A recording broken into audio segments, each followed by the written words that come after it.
મિત્રો, આજના વિડીયોમાં આપણે બંધારણના ટોપ 100 MCQ જોઈશું, જેનો આ પાર્ટ 9 છે. આની પહેલાં 8 પાર્ટ અપલોડ થયેલા છે. જોવાના બાકી હોય તો એ જોઈ લેજો. નવી પરીક્ષા પદ્ધતિ મુજબ પૂછાઈ શકે તેવા ગુણવત્તાયુક્ત લેટેસ્ટ પ્રશ્નો આપણે આની અંદર લીધેલા છે.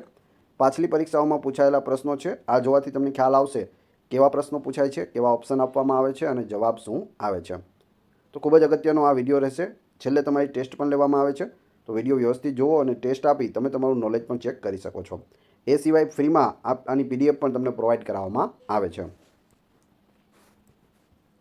રાજ્યસભામાં દર કેટલા વર્ષે 2/3 સભ્યો છે તે નિવૃત્ત થાય છે?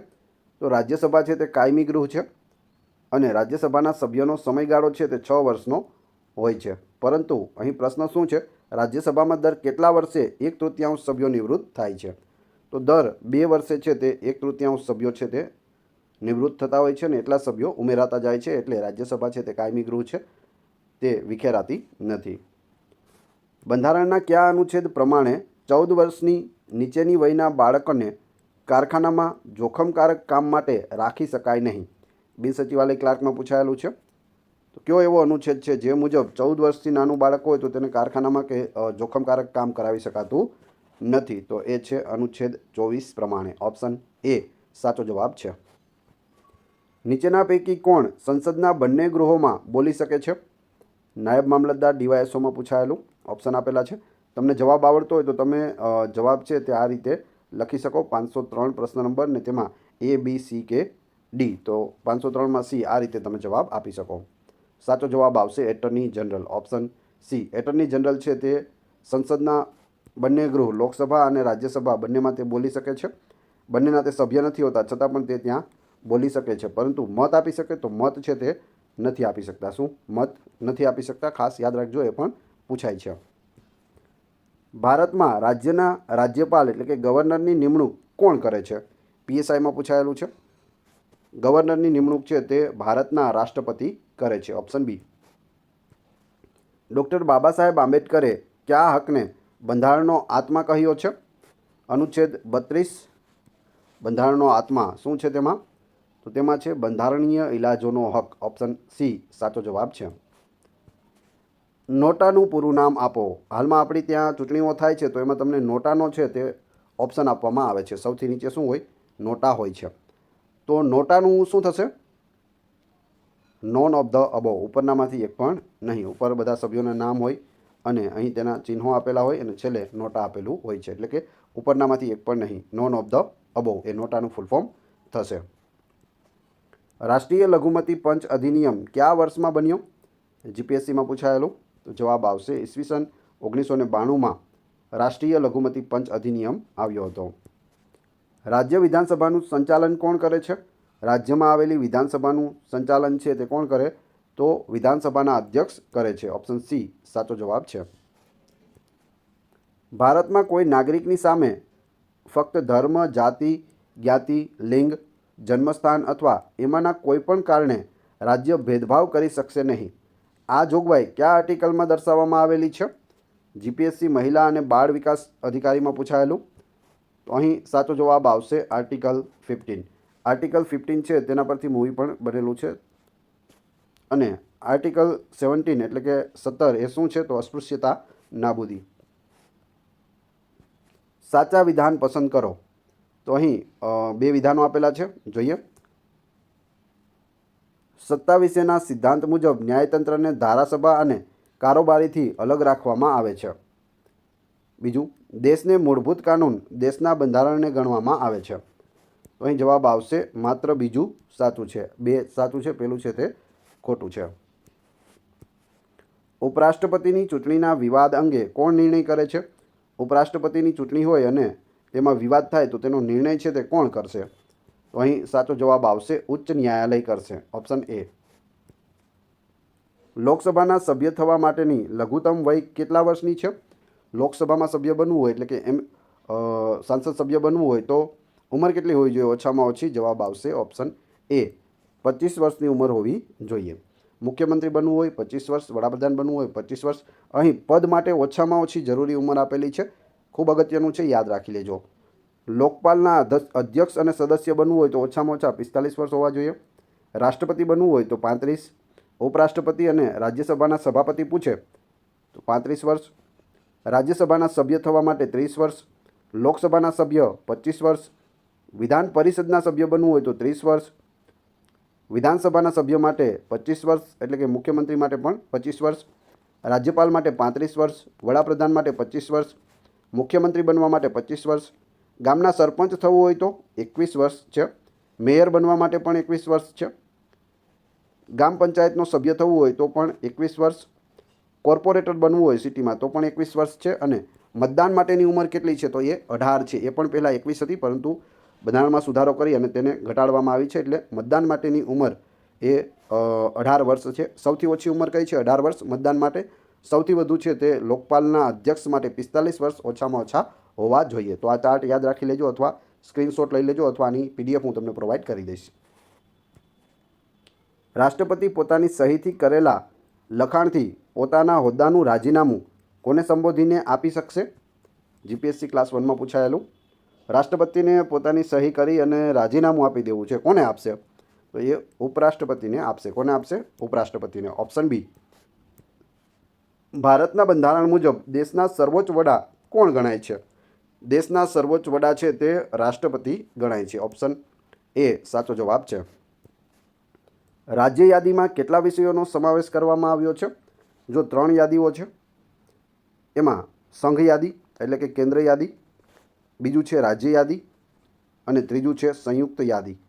તો આ 3 યાદીઓ છે, તેમાંથી આપણે રાજ્ય યાદીમાં વિષયો પૂછેલા છે. જવાબ આવશે 61 વિષયો છે હાલ વર્તમાનમાં રાજ્ય યાદીમાં. ઉપરાષ્ટ્રપતિ કોને પોતાનું રાજીનામું સોંપે છે? ઉપરાષ્ટ્રપતિ છે તે પોતાનું રાજીનામું રાષ્ટ્રપતિને આપે છે. બંને મિત્રો છે, બંને એકાબીજાને રાજીનામું આપે છે.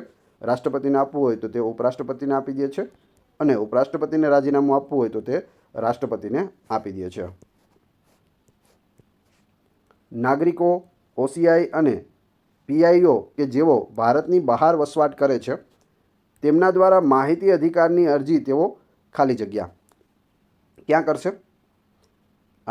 RTI કરવી છે તો ક્યાં કરશે? કેમ કે તેઓ તો બહાર રહે છે, ભારતમાં રહેતા નથી. તો તેઓ છે તે સ્થાનિક ભારતીય દૂતાવાસ, દરેક દેશમાં ભારતીય દૂતાવાસ હોય છે, ત્યાં કરી શકે, કોન્સ્યુલેટને કરી શકે, હાઈ કમિશનના જાહેર માહિતી અધિકારીને અરજી કરી શકે છે. કયા મૂળભૂત અધિકાર હેઠળ બંધારણમાં SC, ST અને અન્ય પછાત વર્ગો માટે રાજ્યોને વિશેષ જોગવાઈ કરવાની સત્તા મળે છે? તો અહીં સાચો જવાબ આવશે સમાનતાનો અધિકાર. Option B. લોકસભાના ઉમેદવાર માટે ચૂંટણી પંચની ખર્ચ મર્યાદા કેટલી છે? લોકસભાનો ઉમેદવાર છે તે વધુમાં વધુ કેટલો ખર્ચો કરી શકે? જુનિયર ક્લાર્કમાં પૂછાયેલું. આ પ્રશ્નનો જવાબ આપણે જોઈએ તે પહેલાં, જો તમને વિડીયો પસંદ આવી રહ્યો હોય તો વિડીયોને લાઇક અવશ્ય કરજો. તમારા બધા મિત્રો સાથે વિડીયો શેર કરી દેજો. જે પણ સ્પર્ધાત્મક પરીક્ષાની તૈયારી કરે છે તે બધા માટે ખૂબ જ ઉપયોગી આ વિડીયો છે. અને ચેનલ ઉપર નવા હોય તો ચેનલને સબસ્ક્રાઈબ કરવાનું ના ભૂલશો, જેથી આગળ પણ તમને સારા સારા વિડીયો મળતા રહે. અને ખૂબ જ અગત્યની વાત કરીએ તો આ વિડીયો ઉપર આ વિડીયો નહીં પણ આ ચેનલ ઉપર ઘણા બધા વિડીયો અવેલેબલ છે. તમે ચેનલના નામ ઉપર ક્લિક કરશો તો તમને વિડીયોઝમાં જશો તો બધા જ વિડીયો જોવા મળશે. તમારે જે વિડીયો જોવો હોય તે જોઈ શકો છો, જેમાં લેટેસ્ટ કરંટ અફેર્સથી લઈ અને બધા જ વિષયો અને લગતા વિડીયો છે તે આપણે મૂકેલા છે. આનો સાચો જવાબ આવશે 70 લાખ રૂપિયા. લોકસભાનો સભ્ય બનવું હોય તો ઉમેદવાર વધુમાં વધુ 70 લાખ રૂપિયા ખર્ચો કરી શકે છે. ગાય અને વાછરડાની કતલ પરના પ્રતિબંધનું પગલું એ બંધારણની જે જોગવાઈના સાપેક્ષમાં છે તે જોગવાઈ ખાલી જગ્યા કયા અનુચ્છેદમાં છે? તો અહીં સાચો જવાબ આવશે અનુચ્છેદ 48 કમાં છે, ગાય અને વાછરડાની કતલ પર પ્રતિબંધ. માનનીય રાષ્ટ્રપતિ પર ઇમ્પીચમેન્ટ એટલે કે મહાભિયોગની કાર્યવાહી કરવા માટેની પ્રક્રિયાની જોગવાઈ ભારતના બંધારણના કયા નિયમ એટલે કે આર્ટિકલમાં જણાવવામાં આવેલી છે? રાષ્ટ્રપતિનો મહાભિયોગ કયો આર્ટિકલ આવશે? સાચો જવાબ આવશે આર્ટિકલ 61. આર્ટિકલ 61માં છે રાષ્ટ્રપતિ પર લગાવવામાં આવતો મહાભિયોગ. ગ્રાહક સુરક્ષા અધિનિયમ 1986 મુજબ ગ્રાહકને કેટલા હક મળે છે? તો ગ્રાહકને 6 હક મળે છે. વીજળી ભારતીય સંવિધાનના કયા વૈધાનિક ભાગમાં આવે છે? વીજળી કઈ યાદીમાં આવશે? તો જવાબ આવશે સંયુક્ત યાદીમાં આવે છે. કયા બંધારણીય સુધારા અધિનિયમે બે કે તેથી વધુ રાજ્યો માટે રાજ્યપાલની નિમણૂક કરવી શક્ય બનાવી છે. એક જ વ્યક્તિ છે તે બે રાજ્યોના રાજ્યપાલ પણ બની શકે છે અને બે રાજ્યો અને કેન્દ્રશાસિત પ્રદેશના પણ તેઓ એક જ રાજ્યપાલ રહી શકે છે. આવી જોગવાઈ કોણે શક્ય બનાવી? તો જવાબ આવશે 7મો બંધારણીય સુધારા અધિનિયમ, ઓપ્શન સી. કાયદો ઘડવાનું કાર્ય કોણ કરે છે? કાયદો આમાંથી કોણ બનાવે છે ભાઈ? તો કાયદો છે તે સંસદ બનાવે છે. ઓપ્શન સી અહીં સાચો જવાબ છે. સંસદ સભ્યો છે તે બધા મળી અને કાયદો બનાવે છે અને છેલ્લે રાષ્ટ્રપતિ તેમાં સહી કરે છે. રાજ્યના વોર્ડ અને નિગમોમાં ચેરમેનોની નિમણૂક કોણ કરે છે? તો અહીં સાચો જવાબ આવશે મુખ્યમંત્રી શ્રી કરે છે. Option D. ભારતના સંવિધાનની જોગવાઈ અંતર્ગત અખિલ ભારતીય સેવાઓમાં ભરતી અને નિમાયેલી વ્યક્તિઓની સેવાઓની શરતોનું નિયમન કોણ કરી શકશે? કોમર્શિયલ ટેક્સ ઇન્સ્પેક્ટરમાં પૂછાયેલું. તો અહીં સાચો જવાબ આવશે સંસદ કરી શકે છે. ઓપ્શન ડી મુજબ. ભારતીય ચૂંટણી પંચ મુજબ નીચેનામાંથી કયો પક્ષ રાજકીય પક્ષ નથી? પીએસઆઈમાં જે તે વખતે પૂછાયેલું. તો જવાબ આવશે સમાજવાદી પાર્ટી, ઓપ્શન ડી. કેટલા વર્ષથી ઓછી ઉંમરના બાળકોને બાળમજૂર કહેવાય છે? કેટલા વર્ષથી ઓછી ઉંમરના બાળક હોય તેને બાળમજૂર કહેવાય? તો જવાબ આવશે 14 વર્ષથી ઓછા. તો અહીં તો 10 વર્ષ આપેલા છે. શું 10 વર્ષથી નીચે ના હોય તો તેને બાળમજૂર કહેવાય? હા કહેવાય. 8 વર્ષથી નીચે હોય તો પણ કહેવાય. 14 વર્ષથી નીચે હોય તો પણ કહેવાય. એટલે જવાબ આવશે ઉપરના તમામ, ઓપ્શન ડી. 15 આપેલા હોત તો 15થી નીચેના હોય, 14.5 વર્ષના હોય તો તેને બાળમજૂર ના કહી શકાય. પરંતુ 14 વર્ષ સુધી છે તે બંધારણમાં ચોખ્ખો ઉલ્લેખ કરેલો છે. રાજ્ય યાદીમાં કાયદો ઘડવાની સત્તા કોની પાસે છે? રાજ્ય યાદી, 3 યાદીઓ આપણે વાત કરી ગયા, એમાં રાજ્ય યાદીમાં કાયદો બનાવવો હોય તો કોણ બનાવી શકે? તો જવાબ આવશે રાજ્યોની ધારાસભા એટલે કે વિધાનસભા છે તે કાયદો બનાવી શકે છે. રાજ્યપાલની નિમણૂક કોણ કરે છે? રાજ્યપાલની નિમણૂક છે તે રાષ્ટ્રપતિ કરે છે. નાણાં આયોગમાં અધ્યક્ષ ઉપરાંત કેટલા સભ્યો નીમવામાં આવશે તે જોગવાઈ કયા આર્ટિકલમાં કરવામાં આવેલી છે? નાણાં આયોગ હોય તો તેમાં એક અધ્યક્ષ અને એ સિવાય કેટલા સભ્યો રહેશે તેની જોગવાઈ કયા આર્ટિકલમાં છે? આર્ટિકલ 281 છે. બંધારણમાં કઈ કલમ અંતર્ગત અસ્પૃશ્યતા નાબૂદી વિશેની માહિતી આપવામાં આવી છે?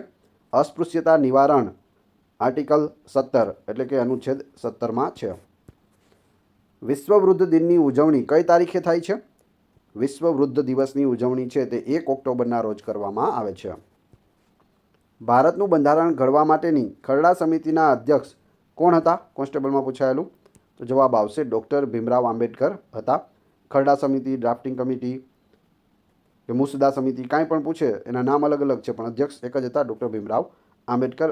અને આ ખરડા સમિતિમાં એકમાત્ર ગુજરાતી સભ્ય હતા, એ કોણ હતા એનું નામ તમે કમેન્ટ બોક્સમાં જણાવી દેજો. તે સાહિત્યકાર પણ છે, વકીલ પણ હતા અને રાજકારણી પણ છે. કમેન્ટ બોક્સમાં નામ જણાવી દેજો. લોકપાલ અને લોકાયુક્ત અધિનિયમ મુજબ લોકસભાના કાર્યક્ષેત્ર હેઠળ નીચે પૈકી કોણ સમાવિષ્ટ છે? સાચો જવાબ આવશે પ્રધાનમંત્રી, ઓપ્શન એ. બંધારણનો ખરડો તૈયાર કરવા કઈ સમિતિ બનાવવામાં આવી હતી? જવાબ આવશે ખરડા સમિતિ બનાવવામાં આવી હતી, ઓપ્શન સી. ભારતમાં પ્રથમ નગરપાલિકાની સ્થાપના ક્યાં થઈ હતી? તો પ્રથમ મહાનગરપાલિકાની સ્થાપના છે તે મદ્રાસમાં થઈ હતી. ઓપ્શન એ અહીં સાચો જવાબ છે. રાષ્ટ્રપતિ ક્યુ બિલ પાછું પણ મોકલી શકતા નથી કે સંમતિ માટે રોકી પણ શકતા નથી? બિન સચિવાલય ક્લાર્કમાં પૂછાયેલું છે. ક્યુ બિલ છે? સંરક્ષણ બિલ, નાણાકીય બિલ કે કાયદાકીય બિલ? તો જવાબ આવશે એ, બી અને સી ત્રણેયમાંથી એક પણ નહીં. આ ત્રણમાંથી એક પણ બિલ છે તે રોકી શકતા નથી. કોઈપણ વ્યક્તિનો ફોન ટેપ કરવો એ બંધારણના મૂળભૂત અધિકારોના કયા મૂળભૂત અધિકારનું ઉલ્લંઘન છે? પીએસઆઈ ખાતાકીયમાં પૂછાયેલું. જો તમે કોઈપણ વ્યક્તિનો ફોન ટેપ કરો છો તો એ બંધારણીય ગુનો બને છે. અને કયા અધિકારનો ઉલ્લંઘન થાય છે? તો જવાબ આવશે સ્વતંત્રતાનો અધિકાર. સર્વોચ્ચ અદાલત પાસે કાનૂની સલાહ કોણ માંગી શકે છે?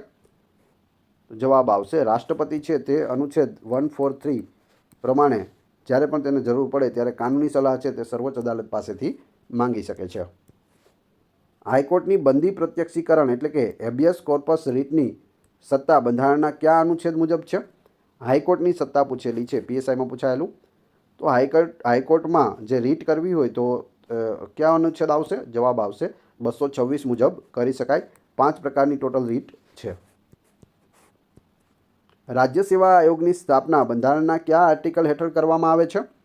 રાજ્ય સેવા આયોગની સ્થાપના અનુચ્છેદ 315(1) મુજબ થાય છે. સરકારી પ્રાથમિક શાળાના લઘુ લાયકાત ધરાવતા શિક્ષકોએ કેટલા વર્ષમાં નિર્ધારિત ધોરણે શૈક્ષણિક લાયકાત મેળવી લેવાની હોય છે? જવાબ આવશે 5 વર્ષમાં મેળવી લેવાની હોય છે. Option B. બંધારણ પ્રમાણે કેટલી કેટેગરીમાં રાજ્યોને વહેંચેલા છે? તો રાજ્યોને 3 કેટેગરીમાં વહેંચવામાં આવેલા છે. મુસ્લિમ મહિલાને છૂટાછેડા વખતે સંરક્ષણ આપવું તેવો ખરડો કયા કેસના વિવાદમાં થયો? ખૂબ જ અગત્યનો આ કેસ છે, વારંવાર પૂછાય છે. જવાબ આવશે શાહબાનુ કેસ. ઓપ્શન સી, કે મુસ્લિમ મહિલાઓને છૂટાછેડા મળે ત્યારે તેને સંરક્ષણ મળતું નથી, તો તેના માટે સંરક્ષણ આપવું એવો ખરડો છે તે પ્રથમ વખત શાહબાનુ કેસમાં છે તે જોવા મળ્યો હતો. ગરીબો અને શોષિતોને ઝડપી અને સસ્તો ન્યાય પૂરો પાડવા, ન્યાયમાં થતો વિલંબ નિવારવા કઈ અદાલતોનું આયોજન કરવામાં આવે છે? જુનિયર ક્લાર્કમાં પૂછાયેલું. તો તેના માટે લોક અદાલતનું આયોજન છે તે કરવામાં આવે છે. બંને પક્ષને સામસામે બેસાડવામાં આવે છે અને સમાધાન છે તે કરાવી આપવામાં આવે છે. ગ્રામસભાના અધ્યક્ષ કોણ હોય છે? ગામની અંદર ગ્રામ પંચાયત હોય છે અને ગ્રામસભા આખા ગામમાંથી પ્રતિષ્ઠિત લોકો અથવા તો સમગ્ર ગામના લોકો દ્વારા આ ભરવામાં આવતી હોય છે અને તેના અધ્યક્ષ છે તે સરપંચ હોય છે. ઓપ્શન એ અહીં સાચો જવાબ છે. સંયુક્ત યાદીમાં કાયદો ઘડવાની સત્તા કોની પાસે હોય છે? જવાબ આવશે બંને પાસે હોય છે, કેન્દ્ર અને રાજ્ય. કેન્દ્ર યાદીના જે કાયદા છે તે કેન્દ્ર તેમાં યાદીમાં કાયદા બનાવે છે. રાજ્ય યાદીમાં રાજ્ય છે તે કાયદા બનાવે છે. બંનેની એક સંયુક્ત યાદી છે, તો સંયુક્ત યાદીમાં કેન્દ્ર પણ કાયદો બનાવી શકે અને રાજ્ય પણ બનાવી શકે. હવે કોઈ વસ્તુ એવી છે કે એક જ વસ્તુ છે, આમાં રાજ્ય સરકારે પણ કાયદો બનાવ્યો અને કેન્દ્ર સરકારે પણ કાયદો બનાવ્યો, પણ અંદર બંનેની વસ્તુ અલગ અલગ છે, તો માન્ય ક્યું રહેશે? તો કેન્દ્ર સરકારે બનાવેલો કાયદો છે તે માન્ય ગણાશે. સંઘના તેમજ રાજ્યોના હિસાબો ભારતના નિયંત્રક મહાલેખા પરીક્ષક એટલે કે CAGની સલાહથી ખાલી જગ્યા ઠરાવે તેવા નમૂનામાં રાખવામાં આવશે. શું જવાબ આવશે? રાષ્ટ્રપતિ ઠરાવે તેવા નમૂનામાં રાખવામાં આવશે. ચૂંટણી કમિશનરોની સેવાની શરતો અને હોદ્દાની મુદત રાષ્ટ્રપતિ નિયમથી નક્કી કરશે. આ જોગવાઈ બંધારણના કયા આર્ટિકલમાં જણાવવામાં આવેલી છે? તો આ જોગવાઈ છે તે બંધારણના 324માં આર્ટિકલમાં છે. ભારતના કમ્પ્ટ્રોલર એન્ડ ઓડિટર જનરલની ટિપ્પણીઓ ઉપર જરૂરી કાર્યવાહી હાથ ધરવાની છેવટની જવાબદારી કોની છે? GPSC સોશિયલ વેલફેર ઓફિસરમાં પૂછાયેલું. તો અહીં સાચો જવાબ આવશે ઓપ્શન ડી, સંસદની જવાબદારી છે. ભારતીય બંધારણનો પ્રથમ સુધારો ક્યારે કરવામાં આવ્યો હતો? ભારતીય બંધારણ છે તે 26 જાન્યુઆરી 1950ના રોજ લાગુ થયું અને એક જ વર્ષમાં એટલે કે 1951માં તેમાં પ્રથમ સુધારો છે તે કરી દેવામાં આવ્યો હતો. ઓપ્શન એ સાચો જવાબ છે. નીચે જણાવેલ નામોમાંથી કયા મહાનુભાવોને ઉપરાષ્ટ્રપતિ પદ મળ્યા બાદ રાષ્ટ્રપતિ બનવાનો અવસર પણ પ્રાપ્ત થયો? પહેલાં ઉપરાષ્ટ્રપતિ બન્યા અને ત્યારબાદ તેઓ રાષ્ટ્રપતિ બન્યા હોય તેવું કોણ છે? તો તેવા જે ઓપ્શન આપેલા છે તેમાંથી એકમાત્ર વી.વી. ગિરી છે. ઓપ્શન સી અહીં સાચો જવાબ છે. કયા વર્ષ પછી કેટલી પ્રથમ વસ્તી ગણતરીને લગતા આંકડા પ્રસિદ્ધ કરવામાં ન આવે ત્યાં સુધી અનુચ્છેદ 82 હેઠળ સન 1971ની વસ્તી ગણતરીના આધારે ફેરગોઠવણી કર્યા પ્રમાણે રાજ્યોને ફાળે આવતી લોકસભાની બેઠકોની ફેરગોઠવણી કરવાની જરૂર રહેશે નહીં. એટલે કે 1971ની જે વસ્તી થઈ ત્યારે રાજ્યોની વિધાનસભામાં છે તે સીટો ફિક્સ કરી દેવામાં આવી અને કયા વર્ષ સુધી તેમાં વધારો નહીં કરી શકાય? તો 2026 સુધી તેમાં વધારો નહીં કરી શકાય. જેમ કે આપણે ગુજરાત રાજ્યમાં 1971 પછીથી 182 સીટો છે વિધાનસભામાં, તો હાલ વસ્તી વધતી જાય છે પરંતુ સીટો એટલી ને એટલી રહે છે. ક્યાં સુધી રહેશે? 2026 સુધી. 2026 પછી તેમાં સુધારો કરી શકાય અથવા તો આની તારીખ છે તે વધારી શકાય, 2035 2036 પણ કરી શકાય. બંધારણ મુજબ સંસદની 2 બેઠકો વચ્ચેનો સમયગાળો કેટલો હોય છે? બંધારણ મુજબ ઓછામાં ઓછા 6 માસ હોવા જોઈએ. એટલે કે વર્ષમાં 2 જે બેઠકો છે તે તો થવી જ જોઈએ, પરંતુ આપણે ભારતમાં કેટલી થાય છે? 3 થાય છે, એટલે એમાં કંઈ વાંધો નથી. ઓછામાં ઓછી 2 થવી જોઈએ દર 6 મહિને. જાહેર રોજગારીની બાબતમાં તકની સમાનતા ભારતના બંધારણના કયા અનુચ્છેદમાં છે? તકની સમાનતા અનુચ્છેદ 16 ઓપ્શન એ. લોકસભાનું કઈ બાબત પર આધિપત્ય છે? તો જવાબ આવશે નાણાકીય બિલ પર લોકસભાનું આધિપત્ય રહેલું છે. ખાલી જગ્યાને મૂળભૂત હક ખાલી જગ્યામાં બંધારણીય સુધારાથી રદ કરવામાં આવેલ છે. તો પ્રથમ ખાલી જગ્યામાં આવશે મિલકત. મિલકતનો જે મૂળભૂત હક હતો તેને 44મા બંધારણીય સુધારાથી રદ કરવામાં આવેલો છે. પહેલાં આપણા મૂળભૂત હક કેટલા હતા? 7 હતા.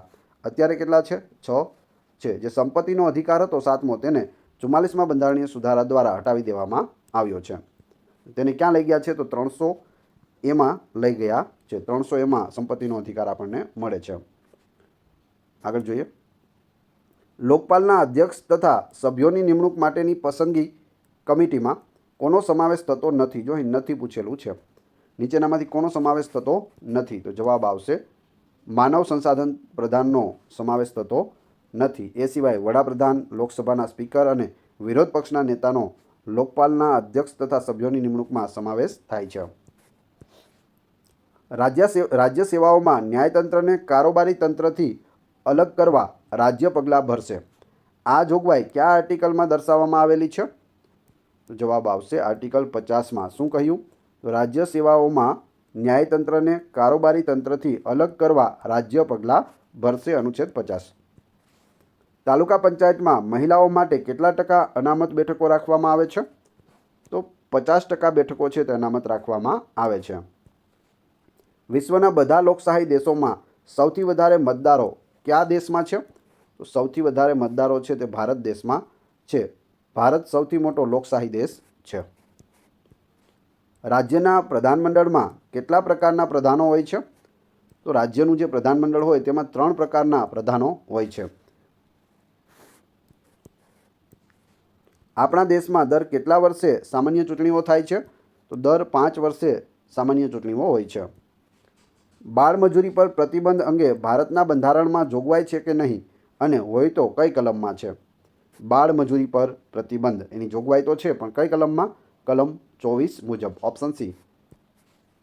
ભારતના રાષ્ટ્રપતિ બનવા માટે કઈ બાબત સાચી નથી? જો અહીં નથી પૂછેલું છે. જ્યાં નથી પૂછેલું હોય ત્યાં પેપરમાં તમારે આ રીતે નીચે લીટો કરી દેવો, જેથી તમને ખ્યાલ આવે કે આમાં નથી આપણે જોવાનું છે. તો શું આપેલું છે? ભારતના રાષ્ટ્રપતિ બનવા માટે કઈ બાબત સાચી નથી? ભારતનો નાગરિક હોવો જોઈએ? હા, હોવા જોઈએ. સરકારી કર્મચારી હોવા જોઈએ? ના, ન હોવા જોઈએ. 35 વર્ષથી વધુ ઉંમર હોવી જોઈએ. સંસદ સભ્ય ન હોવા જોઈએ? એ પણ સાચું છે. તો અહીં જવાબ આવશે ઓપ્શન બી. સરકારી કર્મચારી હોવા જોઈએ નહીં, સરકારી કર્મચારી ન હોવા જોઈએ એવું આવે છે, એટલે બી ખોટું છે. કોઈ રાજકીય પક્ષે રાષ્ટ્રકક્ષાના રાજકીય પક્ષ તરીકે માન્યતા મેળવવા ઓછામાં ઓછા કેટલા રાજ્યોમાં માન્યતા મેળવેલ હોવી જોઈએ? જીપીએસસી મ્યુનિસિપલ ચીફ ઓફિસરે પૂછાયેલું છે. મેં એક પાર્ટી બનાવી ASP, અરવિંદ સ્ટડી પોઈન્ટ. હવે આને રાષ્ટ્રીય કક્ષાની મારે પક્ષ બનાવવો છે તો શું કરવું પડે?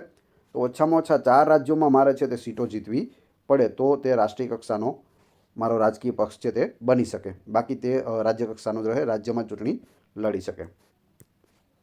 બંધારણના અનુચ્છેદ 51(1) દર્શાવેલ મૂળભૂત ફરજોમાં નીચેના પૈકી કઈ નથી?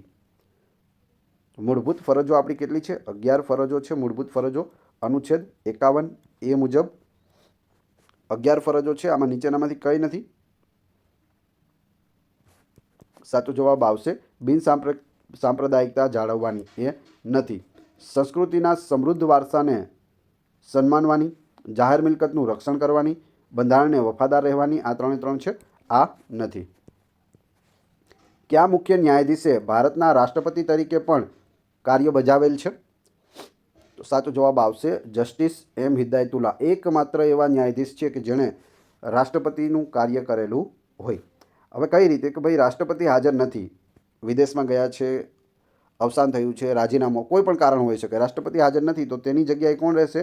ઉપરાષ્ટ્રપતિ. રાષ્ટ્રપતિનું પદ છે તે ભોગવે છે અને ઉપરાષ્ટ્રપતિના જે રાષ્ટ્રપતિના કાર્યો હોય તે ઉપરાષ્ટ્રપતિ કરે છે. બંને નથી, બંને મિત્રો સાથે મળી અને વિદેશ ફરવા વયા ગયા, તો હવે દેશ કોના હવાલે રહેશે? મુખ્ય ન્યાયાધીશના હવાલે રહે. સુપ્રીમ કોર્ટના જે મુખ્ય ન્યાયાધીશ હોય તે રાષ્ટ્રપતિનું કામ કરે છે અને એવું કરેલું છે કોણે? Justice M. Hidayatullah. Option B. કેટલી ઉંમર કરતાં નાની ઉંમરના બાળકને મજૂરીએ રાખવું એ કાયદાનો ભંગ થયો કહેવાય? શું જવાબ આવશે? સાચો જવાબ આવશે 14 વર્ષ. 14 વર્ષથી નીચેનું બાળક હોય તેને મજૂરીએ રાખીએ તો તેને કાયદાનો ભંગ કહેવાય બંધારણ મુજબ. રાજ્યસભામાં સભ્ય થવા માટે કેટલી ઉંમર આવશ્યક છે? આપણે આગળ ઉંમર જોઈ ગયા. રાજ્યસભામાં સભ્ય બનવું હોય તો 30 વર્ષ ઓછામાં ઓછી ઉંમર હોવી જોઈએ. રાજ્યસભા હોય કે વિધાન પરિષદ હોય, બંનેમાં 30 વર્ષ ઓછામાં ઓછા હોવા જોઈએ. ભારતમાં કઈ રીતે નાગરિકતા પ્રાપ્ત કરી શકાય છે? જન્મથી કે વારસાથી કરી શકાય. તમારો જન્મ ભારતમાં થયો એટલે તમે ભારતના નાગરિક છો. નોંધણી કે લગ્નથી કરી શકાય, નોંધણી કરાવીને પણ કરી શકાય, અને ભારતીય વ્યક્તિ સાથે લગ્ન કરી અહીં રહેવાથી પણ નાગરિકતા પ્રાપ્ત થઈ શકે છે. કાયદા દ્વારા દેશીકરણથી પણ થઈ શકે છે. એટલે જવાબ આવશે ઉપરના તમામથી, ઓપ્શન ડી. ભારતમાં બંધારણનો અમલ ક્યારથી થયો? નાયબ ચીટનીસમાં પૂછાયેલું. પ્રજાસત્તાક દિવસ 26મી જાન્યુઆરી 1950ના રોજથી ભારતમાં છે તે બંધારણનો અમલ થયેલો છે. પૂછવામાં આવે બંધારણનો સ્વીકાર ક્યારે થયો? તો 26 શું આવશે? નવેમ્બર આવશે. 26 નવેમ્બર 1949ના રોજ બધા સભ્યોએ સહી કરી અને બંધારણનો સ્વીકાર કર્યો. અમલ ક્યારથી થયું? 26 જાન્યુઆરી 1950થી. ભારત દેશના સાંસદ સભ્યોને બંધારણના કયા અનુચ્છેદ મુજબ વિશેષાધિકાર પ્રાપ્ત થયેલા છે? જુનિયર ક્લાર્કમાં પૂછાયેલું. તો સાંસદ સભ્યોને જે વિશેષ અધિકારો મળે છે તે અનુચ્છેદ 105 મુજબ મળે છે. આપણા દેશમાં કયા પ્રકારનો પુખ્ત મતાધિકાર છે? ધાર્મિક, આર્થિક, સાર્વત્રિક કે સામાજિક? તો જવાબ આવશે સાર્વત્રિક છે. કોઈપણ સમાજનો હોય, કોઈપણ ધર્મનો હોય, આર્થિક રીતે ગરીબ હોય કે તવંગર હોય, કોઈપણ સમાજમાં રહેતો હોય, જો તેની ઉંમર 18 વર્ષ થઈ જાય તો તે મતાધિકાર પ્રાપ્ત કરે છે. એટલે સાર્વત્રિક આવશે. પ્રથમ રાષ્ટ્રીય નાણાપંચના અધ્યક્ષ કોણ હતા? પ્રથમ રાષ્ટ્રીય નાણાપંચના અધ્યક્ષ કેસી નિયોગી હતા. Option B. માનનીય રાષ્ટ્રપતિ શ્રી સંસદમાં મહત્તમ કેટલા સભ્યોની નિમણૂક કરી શકે છે? તો જવાબ આવશે ઓપ્શન બી. 12 સભ્યોની નિમણૂક છે તે રાજ્યસભામાં કરી શકે છે. પહેલાં સંસદ એટલે તેમાં રાષ્ટ્રપતિ, રાજ્યસભા અને લોકસભા ત્રણેયનો સમાવેશ થાય છે. રાષ્ટ્રપતિ છે તે રાજ્યસભામાં 12 વ્યક્તિઓની નિમણૂક કરે છે, જ્યારે લોકસભામાં 2 વ્યક્તિઓની નિમણૂક કરવામાં આવતી હતી એંગ્લો ઇન્ડિયનની, પણ તે રદ કરવામાં આવી છે. એટલે જો હવે પૂછે સંસદમાં કેટલા મહત્તમ સભ્યોની નિમણૂક કરી શકે તો 12 સભ્યોની કરી શકે છે. અથવા પૂછે રાજ્યસભામાં કેટલા લોકોની નિમણૂક કરી શકે? 12. લોકસભામાં કેટલા લોકોની નિમણૂક છે તે રાષ્ટ્રપતિ કરી શકે? તો મોટો 0 લખી નાખવાનો. વડી અદાલતના ચુકાદા સામે ક્યાં અપીલ થઈ શકાય અથવા કરી શકાય? હાઈકોર્ટે કોઈ ચુકાદો આપી દીધો તો તેના માટે અપીલ ક્યાં કરી શકાય? સર્વોચ્ચ અદાલતમાં, એટલે કે સુપ્રીમ કોર્ટમાં છે તે કરી શકાય. જવાબ આવશે ઓપ્શન સી. ભારતના બંધારણમાં દર્શાવેલ રાજ્યનીતિના માર્ગદર્શક સિદ્ધાંતો સાથે નીચેના પૈકી કઈ બાબત સાચી નથી? બિન સચિવાલય ક્લાર્કમાં પૂછાયેલું. સાચું ક્યું નથી? તો જવાબ આવશે આ સિદ્ધાંતોનો અમલ કોર્ટો વડે કરાવી શકાય છે. તો અહીં રાજ્યનીતિના માર્ગદર્શક સિદ્ધાંતો છે તેના વિરુદ્ધ કોર્ટમાં જઈ શકાતું નથી. એટલે આ સી સાચો જવાબ આવે છે, એ ખોટું છે. બાકી દેશના શાસનમાં પાયાગત છે એ સાચું છે. રાજ્યના કાયદા ઘડતી વખતે આ સિદ્ધાંતોનો અમલ કરવાની ફરજ છે એ પણ સાચું છે. આ સિદ્ધાંતો એક અર્થમાં નાગરિકના અધિકાર છે એ પણ સાચું છે. પણ જો કોઈ રાજ્ય એવું ન કરે તો તેના વિરુદ્ધ આપણે કોર્ટમાં જઈ શકતા નથી. સંઘીય શાસન વ્યવસ્થામાં બંધારણની કલમોનું અર્થઘટન કરી ચુકાદો કોણ આપે છે? તો સાચો જવાબ આવશે સર્વોચ્ચ અદાલત આપે છે. Option A. બંધારણની કલમ 342માં જણાવ્યા પ્રમાણેની અનુસૂચિમાં સમાવિષ્ટ જાતિઓ કઈ જાતિઓ છે? અનુચ્છેદ 342માં કઈ જાતિઓ દર્શાવી છે? જવાબ આવશે અનુસૂચિત જનજાતિઓ. Option B. કેબિનેટ સચિવ તેના કાર્યો કોના અંકુશમાં રહીને કરે છે?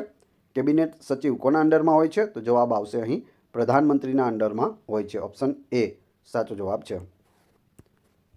સર્વોચ્ચ અદાલતના ન્યાયાધીશ બનવા માટે વ્યક્તિને વડી અદાલતમાં ન્યાયાધીશ તરીકે કેટલા વર્ષનો અનુભવ જોઈએ? સુપ્રીમ કોર્ટમાં ન્યાયાધીશ બનવું હોય તો હાઈકોર્ટમાં કેટલા વર્ષ છે તે વ્યક્તિએ ન્યાયાધીશનો અનુભવ જોઈએ? તો ન્યાયાધીશના અનુભવ માટે આવશે 5 વર્ષ. ઓપ્શન એ સાચો જવાબ છે. 5 વર્ષ સુધી હાઈકોર્ટમાં ન્યાયાધીશ રહેલા હોય તો તે સુપ્રીમ કોર્ટના ન્યાયાધીશ બની શકે છે. લોકશાહીને કોણ જીવંત રાખે છે? તો લોકશાહીને છે તે ચૂંટણી જીવંત રાખે છે. તમામ સામાન્ય ખરડાઓને પ્રધાનો દ્વારા ગૃહમાં રજૂ કરવાની પ્રક્રિયાને શું કહે છે? તે પ્રક્રિયાને પ્રથમ વાંચન કહે છે. જ્યારે ખરડો છે તે પ્રધાન દ્વારા ગૃહમાં રજૂ કરવામાં આવે તેને પ્રથમ વાંચન કહે છે. ટોટલ કેટલા વાંચન થાય છે? એક ખરડાના 3 વખત વાંચન થાય છે. 1955નો ધારો નીચેનામાંથી કઈ બાબત માટે ઘડાયો હતો? 1955નો ધારો છે તે અસ્પૃશ્યતા ગુનાઓ આચરણના શિક્ષાપાત્ર ગુના માટે બનેલો છે. શેષ સત્તાઓમાં કાયદો ઘડવાની કે તેમાં ફેરફાર કરવાની સત્તા કોની છે? તો આ સત્તા છે તે કેન્દ્ર સરકાર એટલે કે સંસદની છે. ભારતમાં વચગાળાની સરકાર ક્યારે રચાઈ હતી? વચગાળાની સરકાર ભારતમાં ક્યારે રચાઈ? 1946માં. ઓપ્શન સી અહીં સાચો જવાબ છે. વડાપ્રધાન કોણ હતા? જવાહરલાલ નહેરુ હતા. સંવિધાનની જોગવાઈઓ મુજબ પંચાયતો માટે નાણાં આયોગની રચના કરવા બાબતેની જવાબદારી કોને આપવામાં આવેલી છે? નાણાં આયોગની રચના શું જવાબ આવશે? માનનીય રાજ્યપાલ શ્રી. ઓપ્શન સી સાચો જવાબ છે. પંચાયતો માટે નાણાં આયોગની રચના કોણ કરે? રાજ્યપાલ કરે છે. ગુજરાતમાં તીર્થગ્રામ યોજનાની શરૂઆત ક્યારથી કરવામાં આવી છે? જવાબ આવશે 21 જુલાઈ 2014થી. Option A. સુપ્રીમ કોર્ટમાં ન્યાયાધીશ બનવા માટેના ઉમેદવારે કેટલા વર્ષ સુધી વડી અદાલતમાં વકીલાત કરેલી હોવી જોઈએ? જો આગળ આપણે જોઈએ તો સુપ્રીમ કોર્ટમાં ન્યાયાધીશ બનવું હોય તો 5 વર્ષ સુધી હાઈકોર્ટમાં છે તે ન્યાયાધીશનો અનુભવ હોવો જોઈએ. પરંતુ અહીં વકીલાતનું પૂછે છે તો વકીલ છે તે 10 વર્ષ સુધી જો વકીલાત કરી હોય હાઈકોર્ટમાં તો તે સુપ્રીમ કોર્ટમાં ન્યાયાધીશ બની શકે છે. જવાબ આવશે ઓપ્શન બી. કાયદાનો અમલ કરવાનું કામ કોણ કરે છે? કાયદો એક બનાવી દીધો, એ અમલ કોણ કરાવે છે તેનો? તો તેનો અમલ છે તે મંત્રીમંડળ કરાવે છે. કાયદો બનાવે કોણ? સંસદ બનાવે છે. સંસદમાં ખરડો પસાર થાય છે, રાષ્ટ્રપતિ તેના ઉપર સહી કરે ત્યારે તે કાયદો બને છે. પરંતુ કાયદાને અમલમાં લાવવાનું કામ છે તે મંત્રીમંડળનું હોય છે. ઉચ્ચતમ ન્યાયાલયમાં મુખ્ય ન્યાયમૂર્તિ સિવાયના કોઈ ન્યાયાધીશની નિમણૂકની બાબતમાં રાષ્ટ્રપતિ દ્વારા કોની સાથે વિચાર વિનિમય કરવાની જોગવાઈ છે? અહીં સાચો જવાબ આવશે ભારતના મુખ્ય ન્યાયમૂર્તિ. જે સુપ્રીમ કોર્ટના મુખ્ય ન્યાયમૂર્તિ છે તેની સાથે સલાહ સૂચન કરી અને રાષ્ટ્રપતિ અન્ય ન્યાયમૂર્તિઓની છે તે પસંદગી કરતા હોય છે અને નિમણૂક પણ કરતા હોય છે. રાષ્ટ્રપતિની ચૂંટણીની રીત ભારતના સંવિધાનમાં કયા અનુચ્છેદમાં આપવામાં આવેલ છે? તો સાચો જવાબ આવશે અનુચ્છેદ 55માં છે ચૂંટણી કઈ રીતે કરવી તે. ઉપરાષ્ટ્રપતિ સામે મહાભિયોગ પ્રસ્તાવ કયા ગૃહમાં ચલાવવો જોઈએ? તો ઉપરાષ્ટ્રપતિ છે તે હોદ્દાની રૂએ રાજ્યસભાના અધ્યક્ષ છે એટલે જવાબ આવશે ઓપ્શન એ. રાજ્યસભામાંથી મહાભિયોગનો પ્રસ્તાવ છે તે ચલાવવો જોઈએ. જનગણમન રાષ્ટ્રીય ગાન છે, તેના રચનાકાર કવિવર રવિન્દ્રનાથ ઠાકુર અથવા તો ટાગોર છે. પ્રથમવાર તે ગીતને તત્વબોધિની પત્રિકામાં 1912માં પ્રસિદ્ધ કરાયું ત્યારે ખાલી જગ્યા તરીકે પ્રસિદ્ધ કરેલ. શું જવાબ આવશે? સાચો જવાબ આવશે ભારત ભાગ્ય વિધાતા. Option A. જો અહીં એક જ પ્રશ્નમાં કેટલા બધા પ્રશ્નો સમાયેલા છે. આપણું રાષ્ટ્રીય ગાન કયું છે? તો જનગણમન. આપણા રાષ્ટ્રીય ગાનના રચયિતા કોણ છે? રવિન્દ્રનાથ ટાગોર. પ્રથમ વખત છે તે જનગણમન કઈ પત્રિકામાં પ્રસિદ્ધ કરવામાં આવ્યું? તત્વબોધિની પત્રિકામાં. કયા વર્ષમાં પ્રથમ વખત જનગણમન છે તેને પ્રસિદ્ધ કરાયું? તો 1912માં. અને તેનું ટાઇટલ શું હતું? તો ટાઇટલ હતું ભારત ભાગ્ય વિધાતા. તો આ બધા જ પ્રશ્નો ખૂબ જ અગત્યના છે. બધી જ ડિટેલ યાદ રાખજો, પરીક્ષામાં કામ લાગશે. ભારતીય નાગરિકોના મૂળભૂત હકોમાં વાજબી નિયંત્રણો કોણ લાદી શકે છે? જે આપણા મૂળભૂત હક છે 6 તેમાં વાજબી નિયંત્રણો છે તે કોણ લાદી શકે? સંસદ લાદી શકે છે. Option C. ભારતની સુપ્રીમ કોર્ટનું મુખ્ય સૂત્ર શું છે? યતો ધર્મ તતો જય. એટલે જવાબ આવશે જ્યાં ધર્મ છે ત્યાં જય છે. ઓપ્શન જ્યાં ધર્મ ત્યાં ન્યાય આવશે. યતો ધર્મ તતો જય. અહીં જે જવાબ આપેલો છે તે ખોટો છે. સાચો જવાબ છે ઓપ્શન ડી. જ્યાં ધર્મ ત્યાં જય. યતો ધર્મ તતો જય. એટલે ડી ઓપ્શન સાચો જવાબ છે. ભારતનું રાષ્ટ્રીય ચિહ્ન ક્યાંથી લેવામાં આવ્યું છે? સચિવાલય સિનિયર ક્લાર્કમાં પૂછાયેલું. તો અહીં સાચો જવાબ આવશે વારાણસીમાં આવેલા સારનાથના સ્તંભમાંથી આપણું રાષ્ટ્રીય ચિહ્ન છે તે લેવામાં આવેલું છે. 4 સિંહોવાળી આકૃતિ છે કે જે આપણું રાષ્ટ્રીય ચિહ્ન છે. પૂછવામાં આવે દ્રશ્યમાન કેટલા સિંહો હોય છે, તો 3 સિંહો છે તે સામે દ્રશ્યમાન હોય છે. તો આપણે ટોટલ અહીં 600 પ્રશ્નો પૂરા કર્યા છે. હવે તમારી ટેસ્ટ જે વિડીયો જોયો તેમાંથી તમને અહીં પ્રશ્નો પૂછવામાં આવે છે, જેનો જવાબ તમારે ક્રમશઃ કમેન્ટ બોક્સમાં આપવાનો રહેશે. પ્રશ્ન નંબર 1, ભારતમાં રાજ્યના રાજ્યપાલ એટલે કે ગવર્નરની નિમણૂક કોણ કરે છે? પીએસઆઈમાં પૂછાયેલું છે. બીજું, ઉપરાષ્ટ્રપતિની ચૂંટણીના વિવાદ અંગે કોણ નિર્ણય આપે છે? બંનેના જવાબ તમે ક્રમશઃ કમેન્ટ બોક્સમાં આપી દેજો, જેથી મને ખ્યાલ આવે કેટલા લોકો વ્યવસ્થિત વિડીયો જુએ છે. આ વિડીયોની PDF મેળવવા માટે તમે ટેલિગ્રામ અને વોટ્સઅપ ગ્રુપમાં જોડાઈ શકો છો, જેની લિંક ડિસ્ક્રિપ્શનમાં પણ આપેલી છે. વિડીયો પસંદ આવ્યો હોય તો લાઇક કરો, કોમેન્ટ કરો, તમારા બધા મિત્રો સાથે વિડીયો શેર કરો. ચેનલ પર નવા હોય તો ચેનલને સબસ્ક્રાઇબ કરવાનું ના ભૂલશો, જેથી આગળ પણ આપણે સારા વિડીયો મળતા રહે. Thanks for watching my video.